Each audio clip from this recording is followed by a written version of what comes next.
8 types of people you should avoid in your old age. Have you ever wondered why some older people enjoy a peaceful and happy old age, while others do not? The answer might lie in who they choose to keep by their side. In this video, we'll reveal the 8 types of people you should avoid in your old age to maintain your peace and happiness. Not only will I tell you how to identify them, but also how to deal with them, with practical examples that will help you protect your well-being. And believe me, the last one will surprise you. Before diving into the first type of person you should avoid, if you find value in these videos, please subscribe and click on the bell to stay updated. Let's start. Number 1, the chronic complainer. This is the kind of person who always finds something negative in every situation, no matter how positive it is. It seems like they have a radar for detecting problems, even where none exist. Sound familiar? Imagine for a moment that you're enjoying a beautiful sunny day in the park. The flowers are in full bloom. The birds are singing happily. And you're relaxing on a bench. Suddenly, your friend, the chronic complainer, arrives and starts saying, "What unbearable heat! It's sure to rain tomorrow.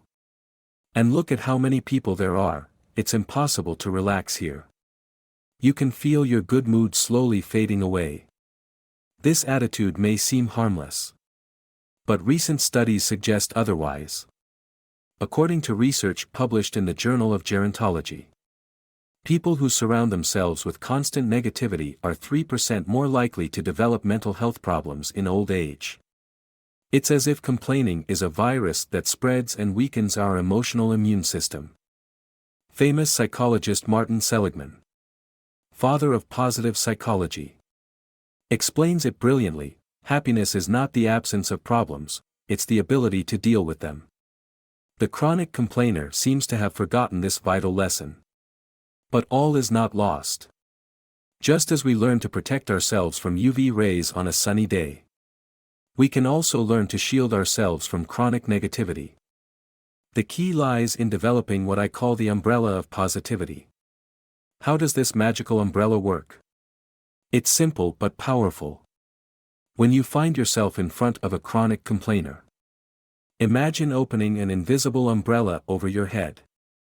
This umbrella has the power to deflect complaints and negativity, allowing only positive words and attitudes to reach you. But beware. It's not about ignoring real problems. Stoic philosopher Epictetus reminds us, it's not things that disturb us, but our interpretation of them. So, when the chronic complainer starts their rant, ask yourself, is this a real problem or just a negative interpretation? Here's a practical trick: every time the complainer throws out a complaint, kindly challenge them to find something positive in the situation. It's true that it's hot, but isn't it wonderful to be able to enjoy the sun after so many rainy days? Over time, they'll either learn to see the positive side of things or find a more receptive ear for their complaints. Remember, aging doesn't mean becoming bitter or negative. In fact, studies show that older people tend to be happier and more satisfied with life than younger people. The secret? Surround yourself with positivity and learn to handle life's inevitable difficulties with grace and optimism. Number 2, the relentless gossiper. Have you ever wondered why some older people suddenly isolate themselves from their social circles? The relentless gossiper is that individual who seems to have a PhD in other people's lives. Their favorite pastime is spreading rumors as if they were seeds in the wind, regardless of the consequences. But why is this attitude so harmful in old age? Imagine for a moment that you're at a gathering with lifelong friends. Suddenly, the relentless gossiper starts sharing private information about an absent friend. How would you feel? Probably uncomfortable, and rightly so. Gossip not only damages others' reputations but also erodes trust in relationships. Social psychologist Nicholas DeFonso an expert on rumors and gossip, states that gossip can function as a form of social control but often at a very high cost to individuals and communities. In other words, gossip can be a double-edged sword that ends up hurting everyone involved. But why do some people become relentless gossipers? The answer might surprise you. According to a study published in the Journal of Personality and Social Psychology, people who constantly talk about others often do so to fill a void in their own lives. Instead of focusing on their personal growth or cultivating meaningful relationships, they limit themselves to talking about people they don't actually care about. Philosopher Socrates had a brilliant test for evaluating information before sharing it, called the triple filter test, which involves asking 3 questions: is it true? Is it good? Is it useful? If the information doesn't pass at least 2 of these filters, it's better not to share it. Imagine how many problems we could avoid if we all applied this simple test before speaking. So, how can we protect ourselves from the relentless gossiper without becoming hermits? Here are some practical strategies. 1. Set clear boundaries. If someone starts sharing private information about others, kindly tell them that you prefer not to listen to those kinds of conversations. 2. Change the subject. When gossip starts flowing, steer the conversation towards more positive or interesting topics. 3. Practice empathy. Ask yourself how the person being talked about would feel if they were present. This can help you put things into perspective. 4. Be the change you want to see, instead of joining in the gossip. Share positive stories about others.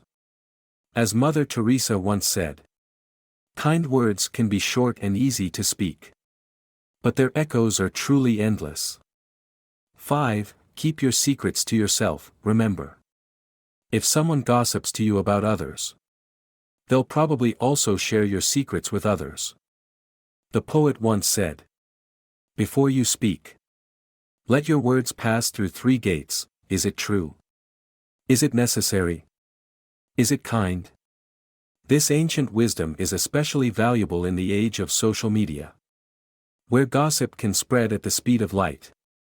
If gossip spreads at the speed of light, manipulation is like gravity, an invisible force that can bend our will without us even realizing it. Do you know how to identify when someone is trying to manipulate you? In this 3rd type of person to avoid in old age, we face a particularly cunning adversary, the manipulator. Number 3, the manipulator. The manipulator is like an emotional magician, with almost magical skill. They can make you believe that their desires are yours, that their problems are your responsibility, and that your perceptions are wrong. But how do you recognize this master of deception? Imagine you're at a family gathering, and your nephew, with tears in his eyes, asks you for money for an urgent project. He makes you feel guilty for hesitating, insinuating that you don't love him enough if you don't help. Sound familiar? Congratulations! You've just encountered some classic manipulator tactics: emotional blackmail and guilt. Psychologist George Simon, author of In Sheep's Clothing, describes manipulation as a method of social influence that aims to change others' perceptions or behavior through covert, deceptive, or even abusive tactics. These tactics can include gaslighting, making you doubt your own reality, or victimhood, always presenting themselves as the wronged party to gain your sympathy. But why are manipulators so dangerous in old age? According to a study published in the Journal of Elder Abuse and Neglect, older people are especially vulnerable to manipulation due to factors such as social isolation, emotional or financial dependency, and, in some cases, cognitive decline. The manipulator can take advantage of these vulnerabilities to control your decisions, your finances, and even your social circle. The impact of being in a relationship with a manipulator goes beyond immediate consequences. Dr. Harriet Breaker, in her book Who's Pulling Your Strings?, describes it as living in an emotional minefield where every step can trigger an explosion of guilt or insecurity. So, how can we protect ourselves from these masters of deception? Stoic philosopher Epictetus gives us a clue: it's not things that disturb us, but our perceptions of them. Applying this wisdom, we can develop what I call the shield of authenticity. This shield is built on 3 key elements. 1. Self-knowledge, know your values, boundaries, and emotions. When someone tries to manipulate you, you'll notice the discrepancy between their demands and your own desires. 2. Assertiveness, learn to say no without feeling guilty. As psychologist Brené Brown says, choosing discomfort over resentment is the most powerful decision. 3. External validation, maintain healthy relationships with trusted people who can offer you an objective perspective when you doubt your judgment. Remember, manipulation thrives in secrecy and confusion. By sharing your experiences with trusted people, you illuminate the shadows where the manipulator hides. A practical tool for detecting manipulation is the reciprocity test by psychologist Robert Cialdini. Ask yourself, does this person respect my needs as much as they expect me to respect theirs? If the answer is no, you may be dealing with a manipulator. Before moving on to the 4th type of person, if you're enjoying the video, don't forget to hit the like button and subscribe to the channel with the bell so you don't miss future videos. And if you enjoy this kind of content as much as I do, comment. I love these videos. Let's keep learning together and improving our lives. Number 4, the obsessive controller. This individual, driven by fear and insecurity, tries to direct every aspect of the lives of those around them. But what's really behind this need for control? Psychologist John Gottman, renowned for his research on relationships, notes that excessive control is one of the leading causes of conflict in relationships. According to his studies, couples who experience high levels of control are 93% more likely to separate compared to those who practice mutual trust. Imagine for a moment that you're an orchestra conductor, and your partner, children, and friends are the musicians. Do you think the symphony would sound better if you tried to control every movement of their fingers, every breath? Or, wouldn't it be more beautiful if you trusted their talent and let them express themselves freely? Philosopher Epictetus once said, happiness and freedom begin with a clear understanding of one principle: some things are within our control, and others are not. This ancient wisdom reminds us that no matter how hard we try, we can never control everything around us.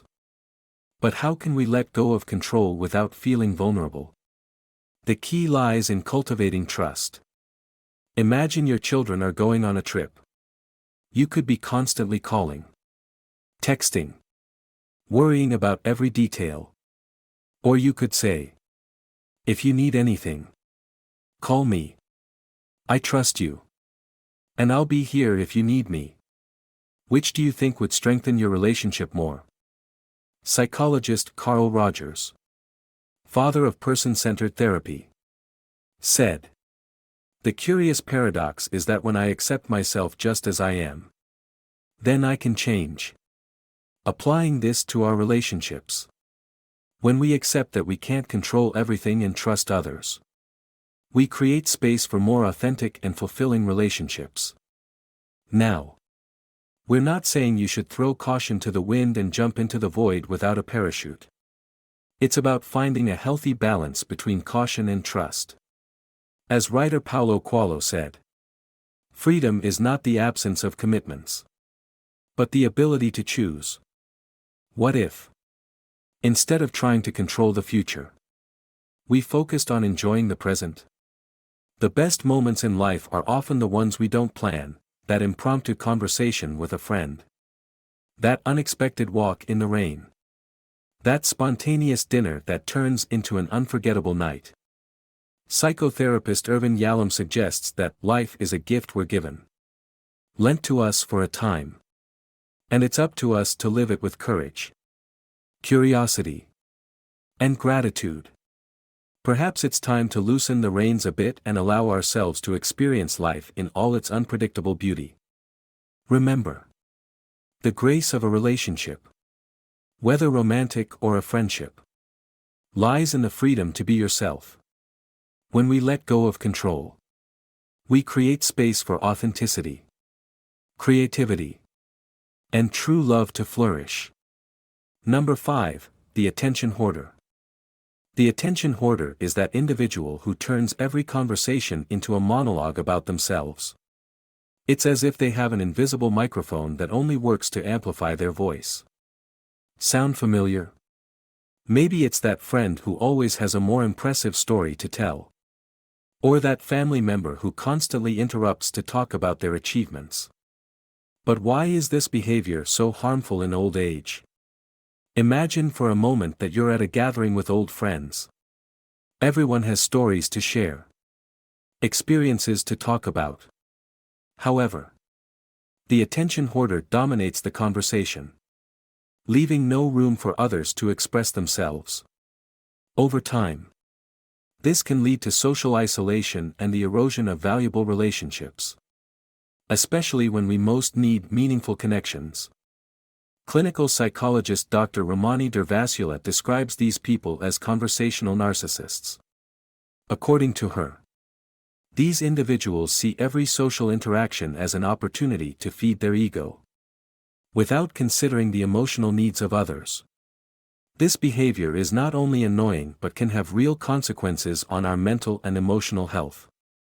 A study published in the Journal of Gerontology revealed that older adults who maintain balanced and reciprocal social relationships are 50% less likely to develop depression. In other words, surrounding yourself with people who listen as much as they talk isn't just pleasant, it's essential for our well-being. But how do we deal with attention hoarders without becoming hermits? Here are some practical strategies.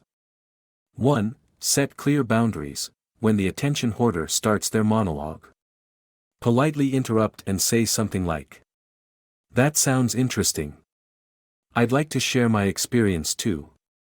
2. Use the sandwich technique. Insert your own comments between theirs. For example, "Your trip sounds exciting. It reminds me of when I." 3. Use the power of questions. Redirect the conversation by asking questions to other participants. 1. What do you think about this? 4. Schedule group meetings. It's harder for an attention hoarder to dominate when there are more voices at the table. 5. Value your time. If, after trying, the attention hoarder doesn't change, it's valid to limit the time you spend with this person. Remember, as philosopher Epictetus said, we have 2 ears and 1 mouth so that we can listen twice as much as we speak. Perhaps we should gift this quote to the attention hoarder on their next birthday. Now, not everything is negative. Sometimes, behind an attention hoarder, there's an insecure person seeking validation. Instead of completely avoiding them, we can see it as an opportunity to practice compassion and patience. Who knows? With time and a little gentle guidance, they might become better listeners. Number 6, the self-interested person. Imagine a friendship that flourishes only when the sun shines but disappears at the slightest cloud. Sound familiar? Welcome to the world of the self-interested person.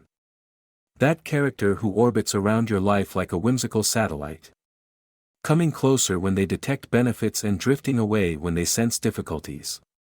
It's like having an emotional GPS that only works on easy routes and shuts off on difficult paths. Greek philosopher Aristotle warned about this type of relationship in his Nicomachean Ethics, where he distinguished between friendships based on utility and true friendships based on virtue.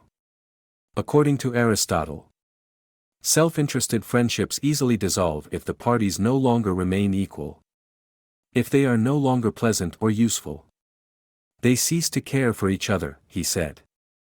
Imagine for a moment that your life is a grand party. The self-interested person is that guest who shows up just when the cake is served but mysteriously disappears when it's time to clean up. Sound familiar? It's like having a vampire friend. But instead of blood, they feed on your successes and good fortune. Psychologist Susan Krauss-Whitborn, an expert in adult development and aging, notes that this type of relationship can be particularly harmful in old age. As we age, we value authenticity in our relationships more. Superficial or self-interested friendships can generate feelings of loneliness and disconnection, even when surrounded by people. She says. But all is not lost. Just as we learn to detect deceptive offers in stores, we can also develop a self-interest detector. Here are some tips. 1. Observe the patterns. Do they only call you when they need something or when things are going well for you? 2. Analyze reciprocity. Is the relationship a balanced exchange? Or are you always the one giving? 3. Pay attention to your energy. Do you feel drained after interacting with this person? Psychologist William James once said, "The art of being wise is the art of knowing what to overlook." In the case of self-interested people, perhaps wisdom lies in knowing when to say no, and when to invest our energy in more genuine relationships. But beware, it's not about becoming cynical or closing our hearts to new friendships. It's about being selective and valuing relationships that nurture us in all seasons of life, not just on sunny days. Writer and philosopher Ralph Waldo Emerson summed it up beautifully: the only way to have a friend is to be one. Perhaps the key lies in cultivating within ourselves the qualities we seek in others: loyalty, authenticity, and commitment.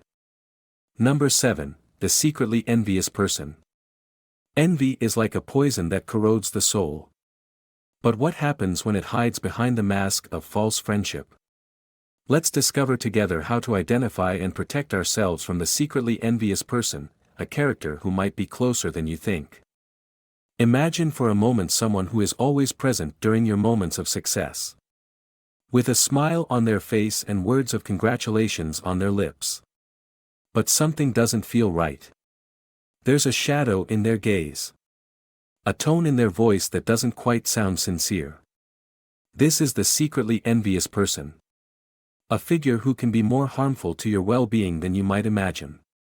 The secretly envious person is like a parasitic plant that grows next to a robust tree. At first glance, it seems harmless, even decorative. But in reality, it's sapping the vitality of its host, feeding off their achievements and joys.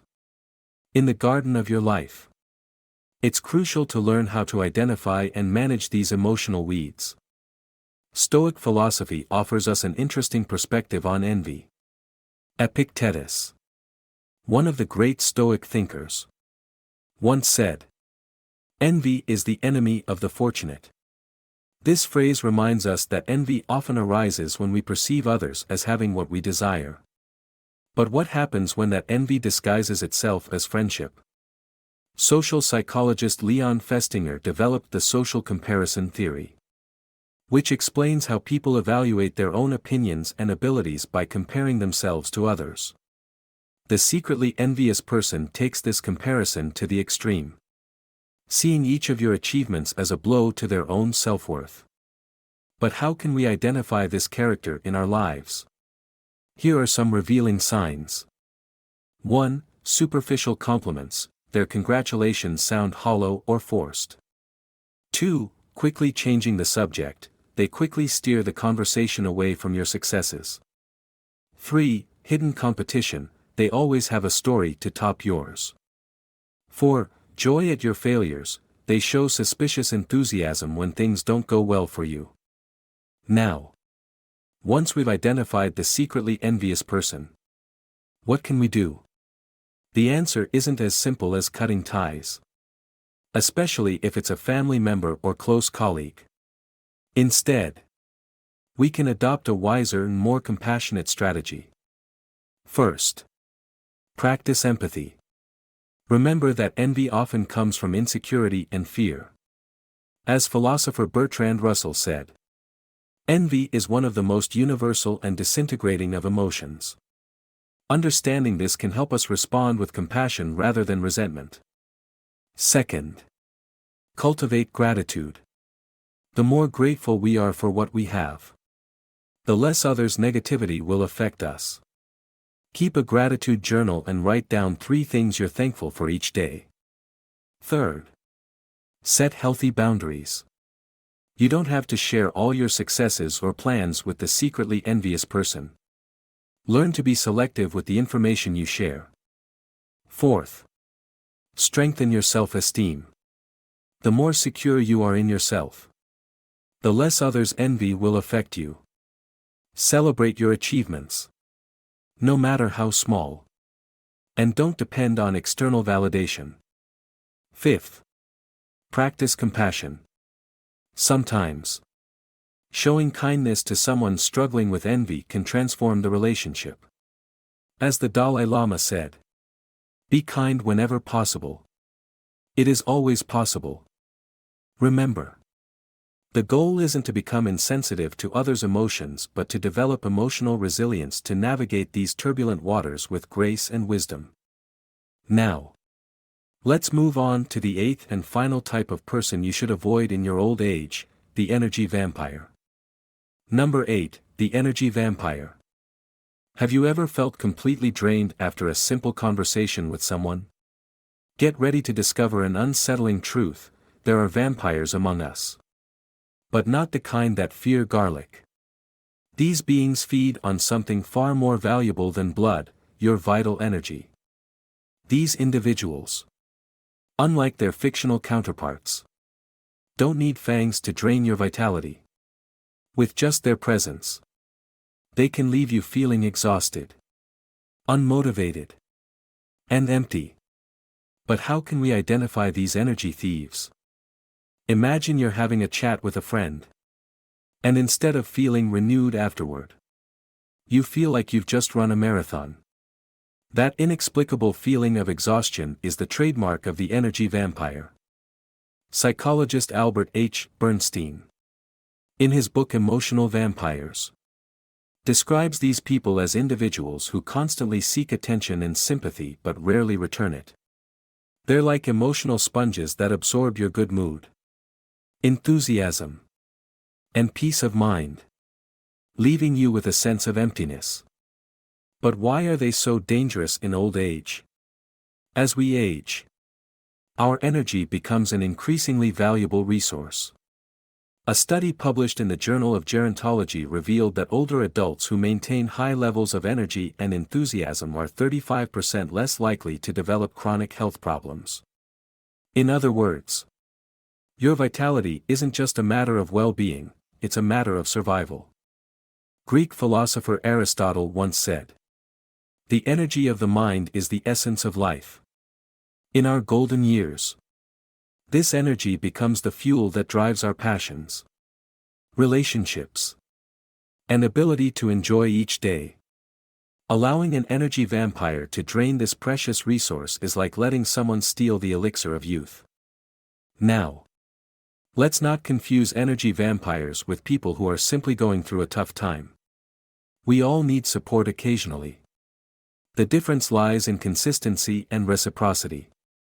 An energy vampire is like a bottomless pit, no matter how much you give, it will never be enough. Sound familiar?